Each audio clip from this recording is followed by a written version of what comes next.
Hi, hello, welcome back to my channel.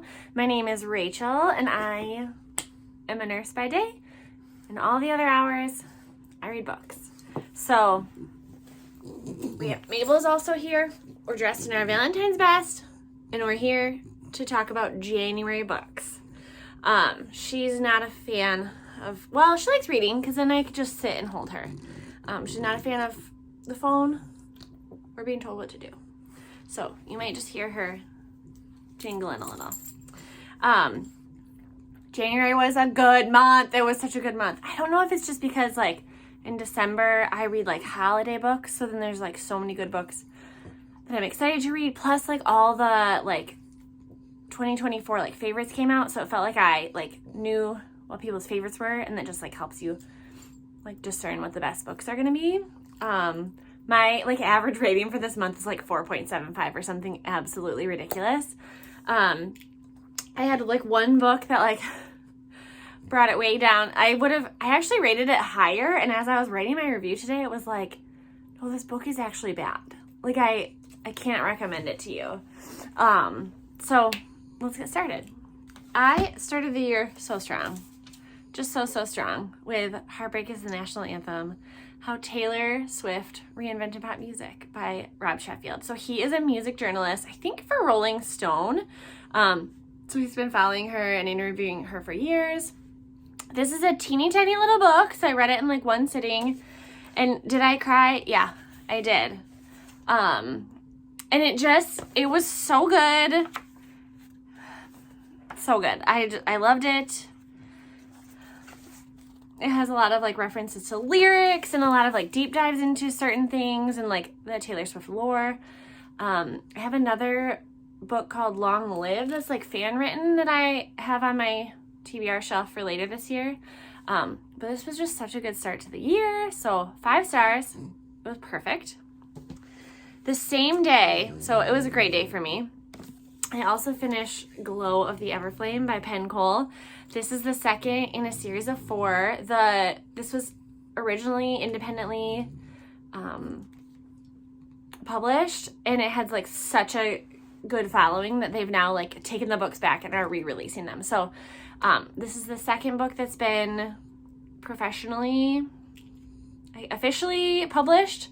The first one I gave out like a 4.5 star because it felt like it was just like almost like a prequel, like it was like leading into the story. But I had such a good time with it. I love the main character. Our main character is Diem. Okay, so the world building is that there are like gods, and then they like kind of like bred with humans, and so there's like a ruling class for the humans that are like part god, and the humans are treated poorly. Like they're seen more as like possessions, not as like equals at all. So our main character is a human, and her mom's been making her this like potion all the time. She stops taking it, and then crazy things start happening to her.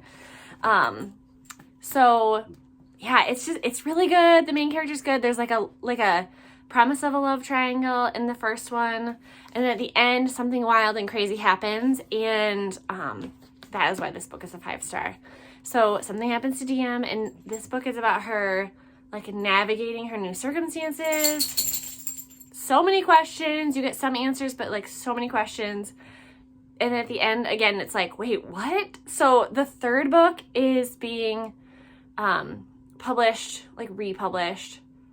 I want to say like May. Gotta look this up. I'm so excited for it. I have like a whole, where's my calendar? Heat of the Everflame is in March. Oh my gosh. And then I forget what the last one is called, but that one was like about to be released, like self-published, and then it got like pulled back from the shelves. So 2 more books need to be like republished. But this is such a good series. So if you just finished Onyx Storm and you're looking for something really good, this. So far, there's not like a ton of like this. There is spice, but honestly, like the promise of spice is what keeps you coming back. It's so good. It's such a good like Longing, will they, won't they? Woo! So good. Okay, so another 5-star. It was just so good. And then I was like, well, I've already got 2 5-stars. May as well read about one of my favorite actresses ever. So Bethany Joy Lenz was Haley on One Tree Hill, which is one of my favorite shows. It's just teenage angst, just over dramatized. Like, for example, Haley and Nathan get married in high school, and it's like, yeah, that makes sense. And honestly, they're the most, like, grounded of the couples. And again, it makes no sense, but this show was so good. It was 9 seasons. It was like crack.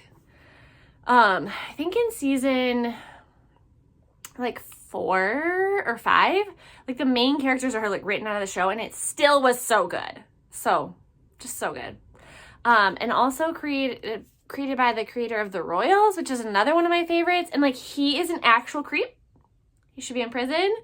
But he can write drama. He sure can. So anyway, One Tree Hill, if you haven't watched it, like, oh my gosh, just watch it. It's so good.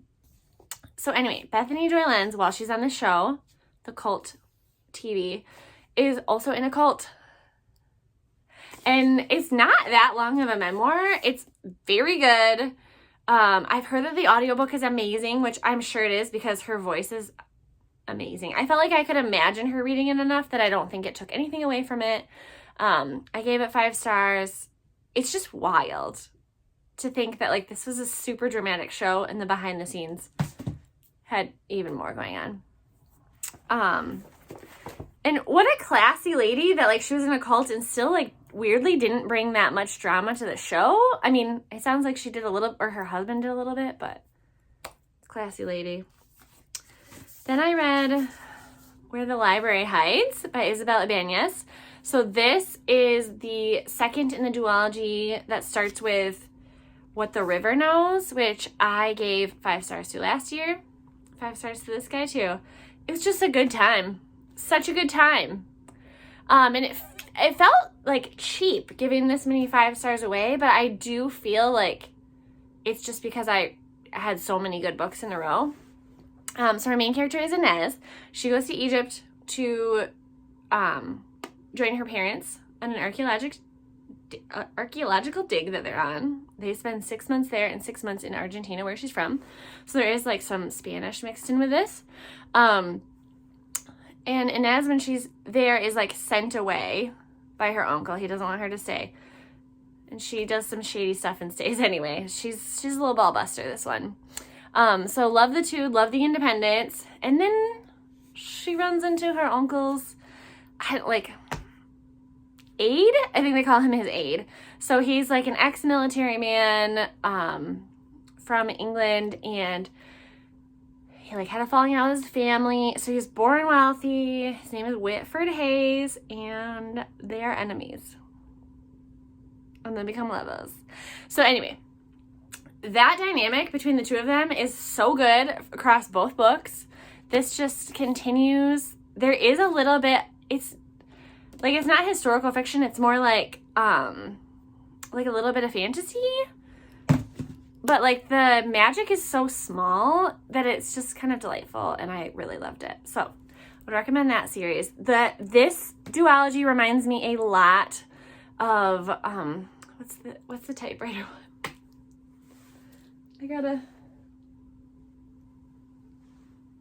So Ruthless Vows is the second one.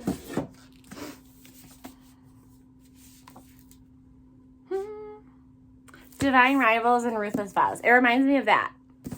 Where it's like, it's historical fiction, but there's a little bit of magic, but not like it's not a fantasy.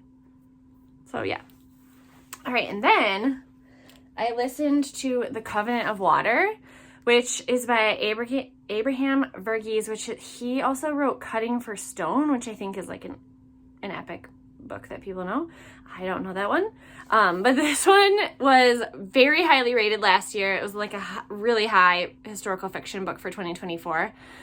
So this is like a sweeping family epic saga across multiple generations. It is, it's set in India, like rural India. So we have a woman who like comes to be a bride, and their family has like a curse on them.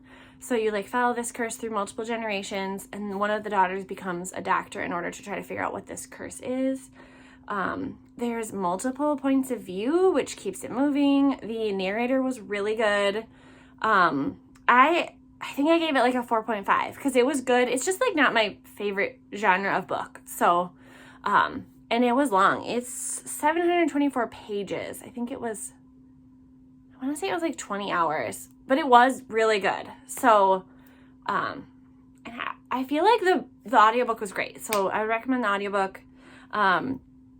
And at the end, like all of the points of view come together. Like it feels like one of them is just kind of like, I still don't know how that ties in, besides the fact that he's like in medicine and like in this time period. But in the end, the author ties it all together, and it is really amazing how they tie it all together. So highly recommend if you're a historical fiction girly boy, that might be for you. For book club, I read the book The Kitchen House, which I literally never would have picked this up myself because it was as horrifying as I thought it was going to be. So, that's not to say that this was not a well-written book and that I did not devour it. I read it over a few days, but that's because I worked. Our main character is Lavinia. She's a white, like, indentured servant, basically.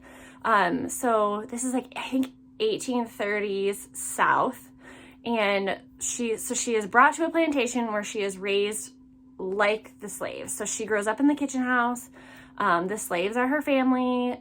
And she has a lot of, like, moral dissonance as she grows up and then is treated like a white girl. So even though, like, she's raised by these people, she loves them, she still has, like, more rights. I mean, she's still a woman in the South. Like, she's still dirt to them. But then she ends up in a more elevated position and then is, like, yelled at and beaten for, like, interacting with the slaves, even though they're the people who raised her. So, yeah, I feel like it felt like an accurate portrayal of the different, like, entanglements of slavery. So, like, the one, the girl who ran the kitchen house, the plantation owner is her dad. Like, there's, like, lots of messy dynamics, people that aren't in control of their own lives and are looking for that, just really nasty people. And then also people that aren't as nasty, but it's still an awful institution. Yeah, so again, horrifying. It was an awful book, and it, like, wraps up awful, but it, like, wraps up well. There is a sequel. I don't know that I need to read it. But yeah, I think I gave it, like, 4 stars. It was good. It was well written. It made me want to keep reading it. So yeah, if you like to read about disturbing American history, accurately portrayed. It wasn't like Jesus came to these people and they love their slaves. As we know, some people like to rate them. I then listened to the essay by, I'm not going to say her name right, by Chimamanda Adichie. The We Should All Be Feminists. So this one's been on my list for a while. This was, like, a very short, I would say it was like 45 minutes. It's like a 65-page essay. And I was not paying attention to it very well. I know that it was well written. I remember being like, yes, but I could not tell you a single thing about it now. So I probably should listen to it again. So that's what I have to say about that. Then I listened to, I feel like I had a lot of audiobooks in a row. The Things We Leave Unfinished by Rebecca Yarros. So I finally decided to read something other than Fourth Wing. I don't love to read the back catalog of authors because I've been burned. I have been burned by our BFF Colleen Hoover the most, probably. Like, I like her current books. The further you get in the back catalog, it's like, this is why they were not popular before. And there's others that I've tried to read the back catalog. So I was nervous because I like her. I love Fourth Wing. It's one of my favorite books ever. And so it's a different genre. It's totally different, but it was really good. So our main character is Georgia. Her grandmother was a really famous romance author who died, and she left behind an unfinished memoir. Her mother, Georgia's mother, pretends to be her. Sorry, lots of air quotes today. Pretends to be her and tries to sell this book to be published, and gets a romance author that Georgia hates signed on to write it. And wouldn't you know that Georgia and this enemy, they fall in love. And you find out lots of secrets about Georgia's family. So it was a well-written book. I did not see the twist at the end coming. This was good. I think I gave it 4. I think I gave it 4 stars. So yeah, I will read the other romance books of Rebecca Yarros. I then read, this is maybe my favorite book of the year so far. It's so good. And there's a reason that it's been on everyone's favorites list. I also love this cover. I've almost read it so many times last year just based on the cover. But then I was like, no, I need to know something about a book. And then this book kept coming up. So I think this was actually a lot of people's favorites of 2024. So The Frozen River, I've actually read I Was Anastasia by this author. So maybe that was one of the reasons that because it was fine, but it wasn't amazing. So The Frozen River is set in colonial times, and our main character is a midwife. This is based off of a real midwife named Martha Ballard and her journals. So 1789. And it starts with a murder mystery, and this midwife is involved in it because as a midwife, she has more rights than other women do because she's also a medical professional. So the medicine in it feels very accurate. The interactions with women, the stigma of having babies out of wedlock, women being blamed for rapes. Oh my gosh. This book was so good. And there's also the murder mystery, the power dynamics, just the danger of being alive in 1780. It was so good. 5 stars. I want to recommend this to everyone.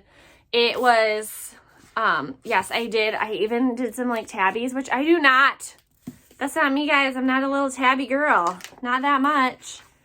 But they were just,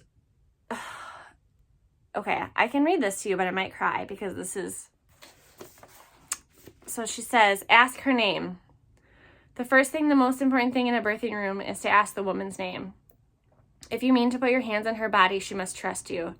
She will never do that if you don't even know what to call her, because you will be doing a great deal more than simply putting your hands on her by the end. Apparently that's timeless. So there was just, it was so accurate to the birthing experience. And it was also just not that. That was just woven into this greater story. It was so good. Just so well written. 5 stars. Also, to do with medicine, I read Medical Apartheid. So this is a book that was released in 2001. So this is 20 years old. I'm sure we've done even more horrific things to people since. This, I would not broadly recommend this just because it is at a, it's written at a pretty high level. I had to read it homework. I had to just slog through a chapter. There are some amazing things in here, but amazingly horrific things in here, but yeah, not something that I would prescribe broadly. If you work in the medical field and you're wondering why, Black Americans don't trust us, this is why. So medical apartheid is the fact that Black Americans have worse outcomes than white Americans. It's the fact that more women are injured in deliveries and more women die. More people of color die than white women. And some of that is access to care and education. There's all different things. There's implicit bias. And truly the history of gynecology in America is horrific because the man who invented gynecology, Marion Sims, which we have things that are named after him in medicine, and people are starting to look into the history of it and like unname things, because even though he made some great strides in gynecology, it was at the expense of Black women, slave women. There's one woman that he did like 40 plus gynecological surgeries on without any anesthesia. And so he would perfect things on Black women, not to treat them, like just to use their bodies like you would a rat that you were doing, any sort of experimentation on. So he didn't even necessarily heal her of her things that were wrong gynecologically. He just like effed up her body and then sent her on her way because she was just something that he could own. And I don't know about you, but one surgery without anesthesia sounds awful, let alone 40 for no reason that didn't actually fix her. So he would use that information to then, once he perfected it on slaves, he would then use those advancements on white women with anesthesia, because Black women don't feel pain like white women do. And these are the lies that we still perpetuate in medicine. And I'm not like trying to blame any institutions. There's so much implicit bias out there. There's so much that we don't do research on people of color and minorities. We barely even do research on women. So, and guess what? The research that they did was super harmful and didn't have consent. So, very well written book. I think I gave it 4 stars just because of the level of it. But yeah, there's a lot more out there than just the Tuskegee. There's also awful things that they did to prisoners, children that they've done research on without real consent, specifically people whose siblings were in juvenile detention. They made up all sorts of awful experiments to do on their siblings to see if they also would become criminals. Yeah, it was bad. It's been bad. And yeah, I'm sure there's probably a whole another 20 years of chapters that we could write on that. And it felt like we were starting to maybe turn a corner.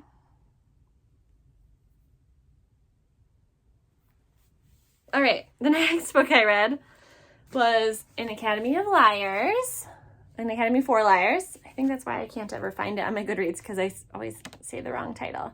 So this is by Alexis Henderson. She also wrote House of Hunger, which was a creepy, kind of vampire book.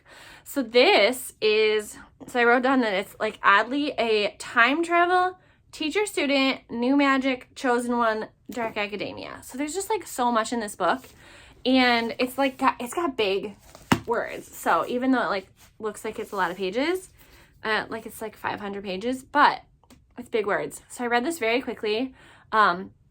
Our main character is Lennon, and her life's falling apart, and then she gets a mysterious phone call from a random phone booth that's hey, don't kill yourself, you've got magical powers.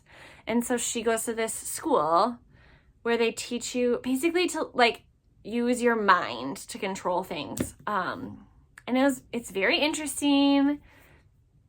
Lennon has more gifts than other people do. And there were lots of layers to it. It was a lot more than I thought it was going to be. I think I gave this one 4 stars. Very entertaining, creepy, speculative fiction. Love it.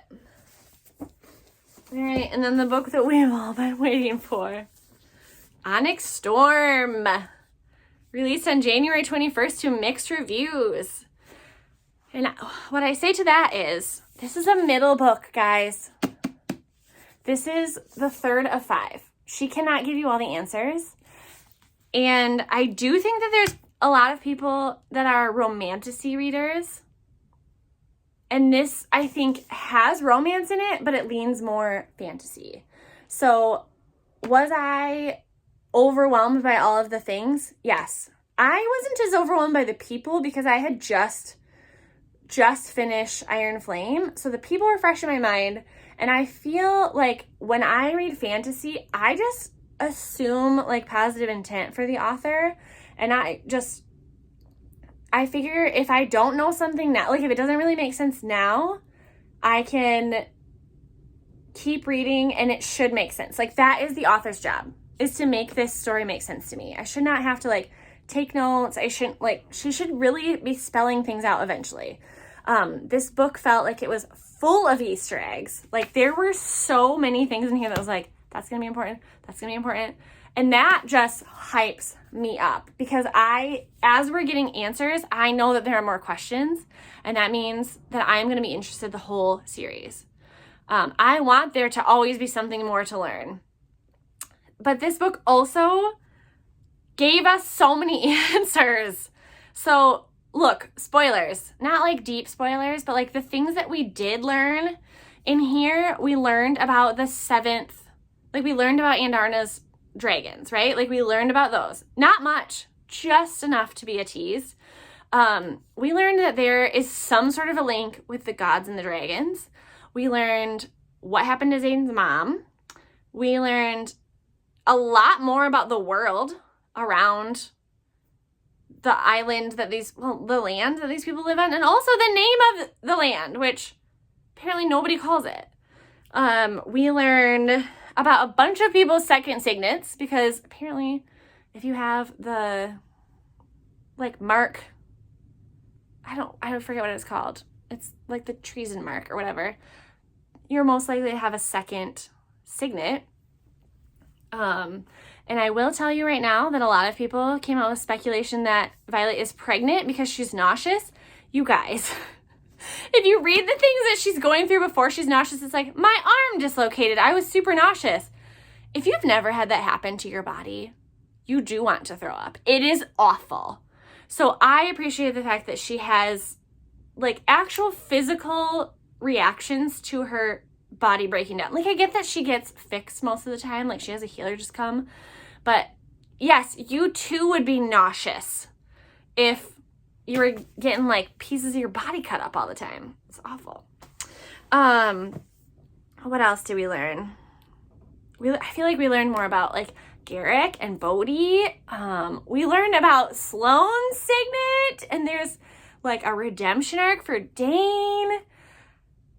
We learn where the silver hair comes from, and there's still so much more to learn about that.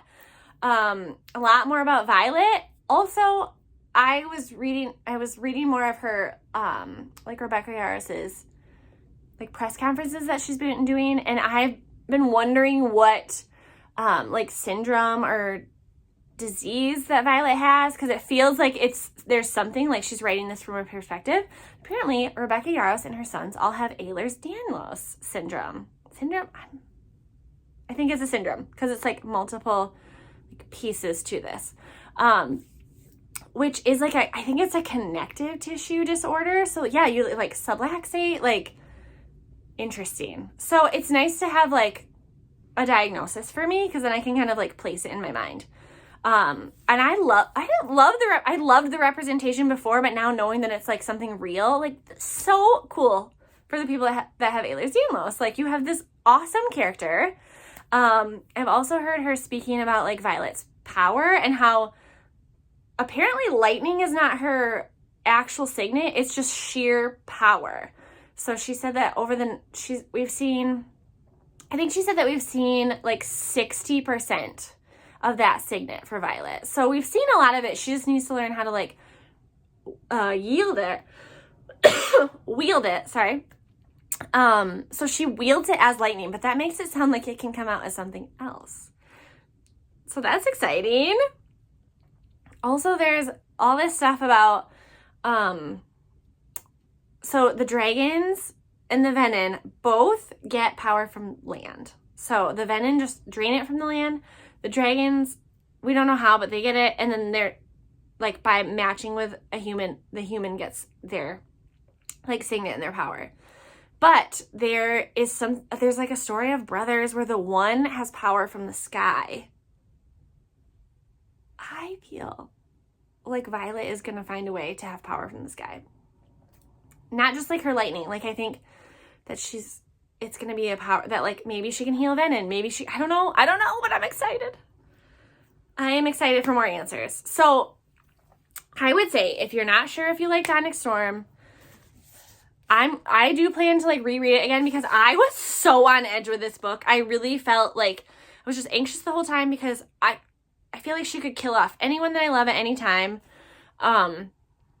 So now that I've, like, read it and I know what all the cliffhangers are, I think I need to, like, listen to the audiobook of it and just try to, like, drink more of it in.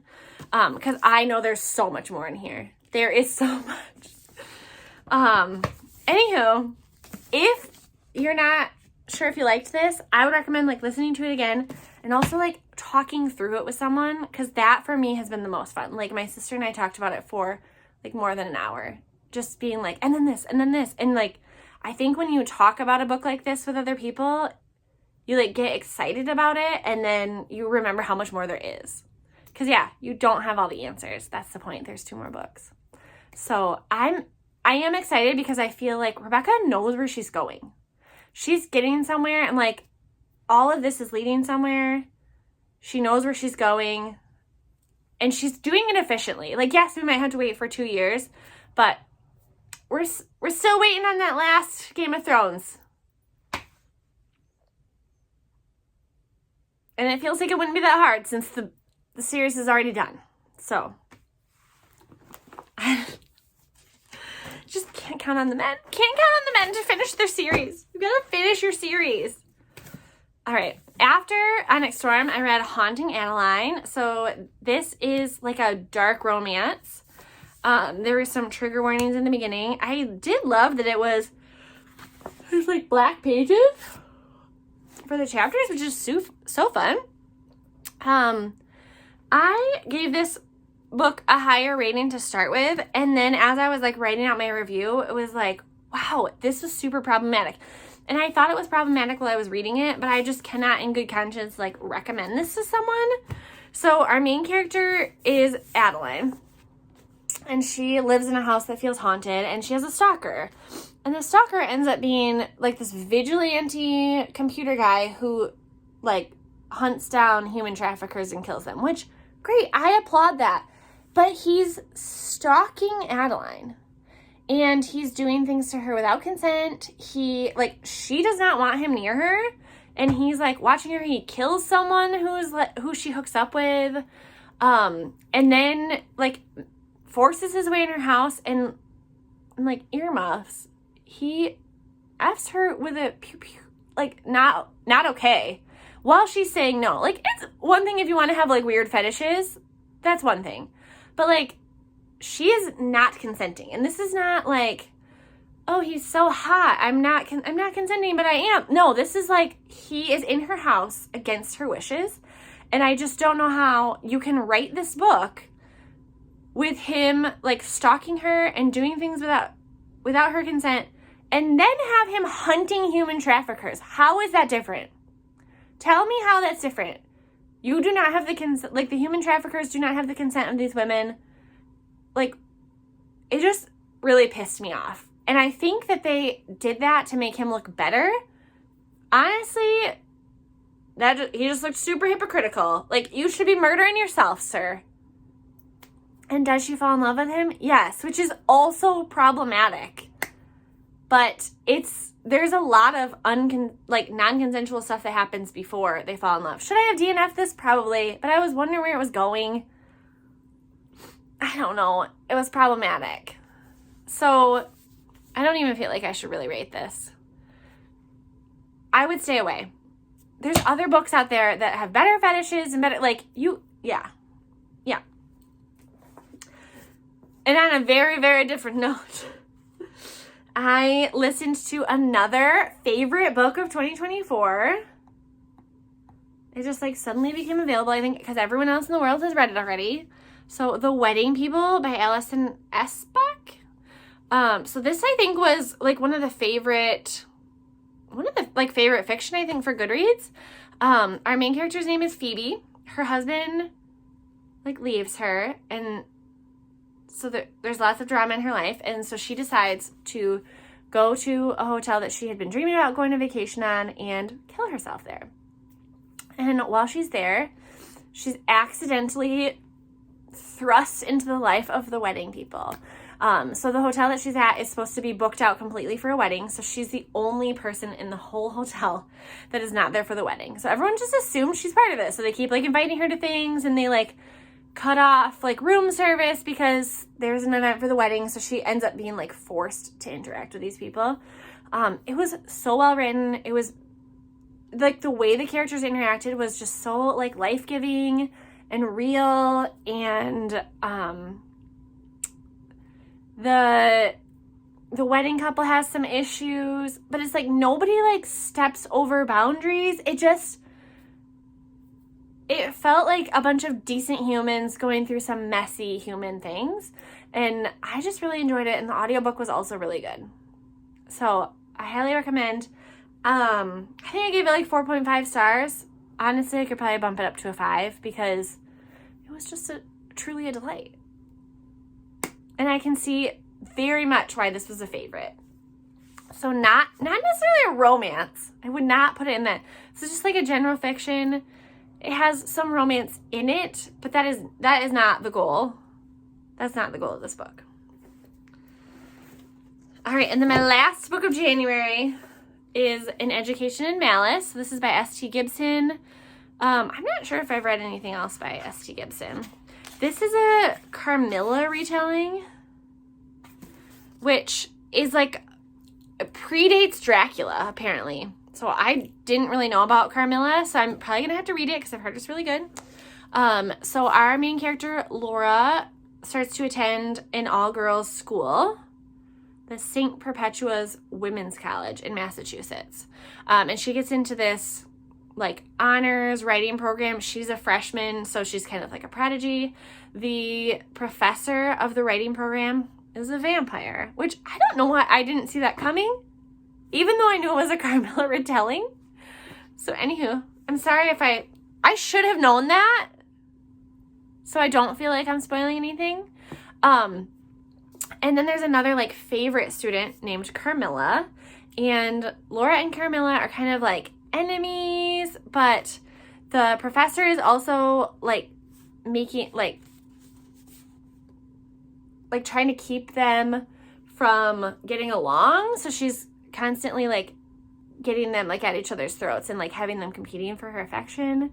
And then some other stuff happens. It's a little spicy. So some girl and girl spice, and some vampire fun. And yeah, this was a good time. I would give this one a 4 star. It was a good time. It was a quick read too. Like kind of shocking how quick. Okay, that was January.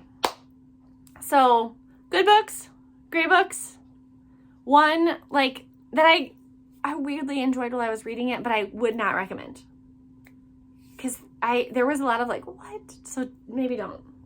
And then I thought I'd do a little bit of a mini book haul because I've gotten books recently. So I won a Goodreads giveaway for an advanced reader copy. So this book does not come out till May, and I have it in my hand. So this is The Thrashers by Julie Soto. I read the book Not Another Love Song by Julie Soto, and I've also read The Auction by Julie Soto. 5 star. 5 star times 2. So I'm very excited to read this. So yeah, probably this month or next month. I'm very excited. It's about a group of friends at a high school, and then somebody dies. I'm excited. Whew. Okay. And then let's see.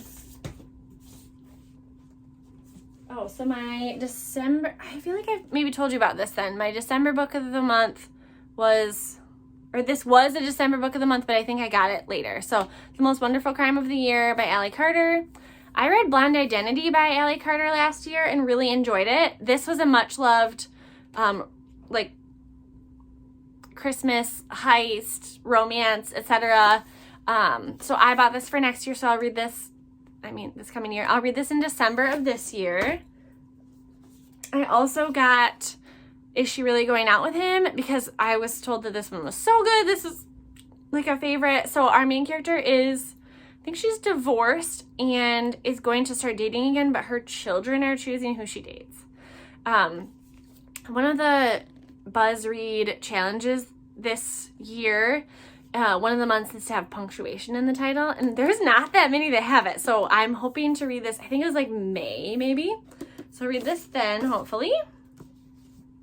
I purchased the book A Little Life. I can't remember if I've hauled this before.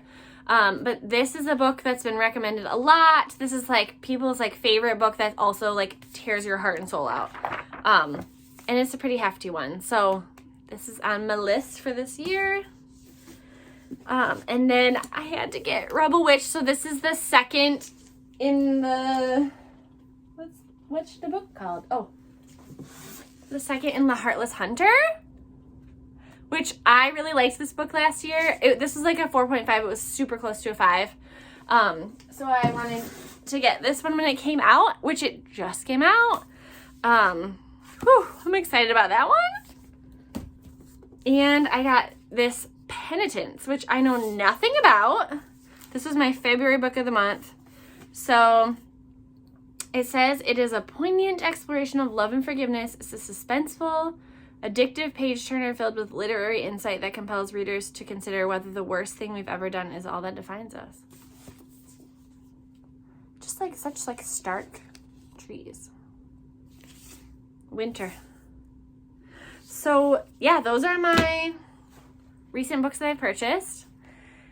And I think what I'm going to do for March is I'm going to go to my friend Jamie's house and buy. I'm going to take all the books that I've been wanting to read that she owns, so I haven't like purchased them or rented them because I know that she owns. So I did this, I think maybe 2 years ago, and it's time. It's time for me to catch up again because she brought me 2 books that she was like, I saw that these were on your TBR and I own them. So You With a View and Margot's Got Money Troubles. So these will be March reads as well. And so far February is going pretty great too. I'm just kind of like trying to bust through like all of the romance, which this month is going really fast, so I'm not reading as much as I thought. Like I thought they would be more like one sitting reads, but they're a little denser than I thought. So I will be back with those.